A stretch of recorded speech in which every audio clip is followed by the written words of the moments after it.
కోదాడ పట్టణంలో Madiga student federation MSF ఆధ్వర్యంలో విద్యార్థులతో కలిసి బస్టాండ్ నుండి రంగా థియేటర్ చౌరస్తా వరకు ర్యాలీ ధర్నా. పెండింగ్ లో ఉన్న స్కాలర్షిప్లు, ఫీజు రియంబర్మెంట్ బకాయిలు వెంటనే విడుదల చేయాలని డిమాండ్.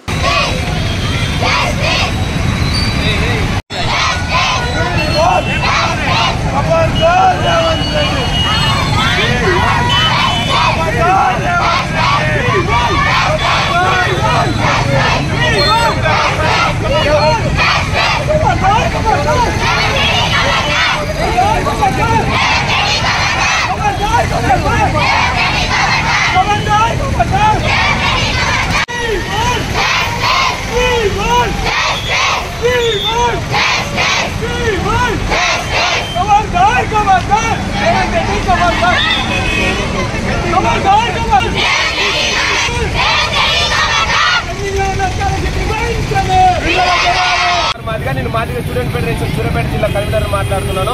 రేవంత్ రెడ్డి గారు మీ ప్రభుత్వం వచ్చి 20 నెలలు అవుతున్నా ఇప్పటికీ తెలంగాణ రాష్ట్రంలో విద్యాశాఖ మంత్రి లేకపోవడం చాలా సిగ్గుచేటుగా విద్యార్థి నాయకులుగా మేము భావిస్తున్నాం.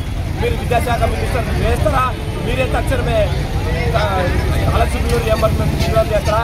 లేకపోతే ఇంటిని ముట్టడించడానికైనా విద్యార్థులు మొత్తం సిద్ధమవుతున్నారు. ఖబర్దార్ రేవంత్ రెడ్డి అనేది.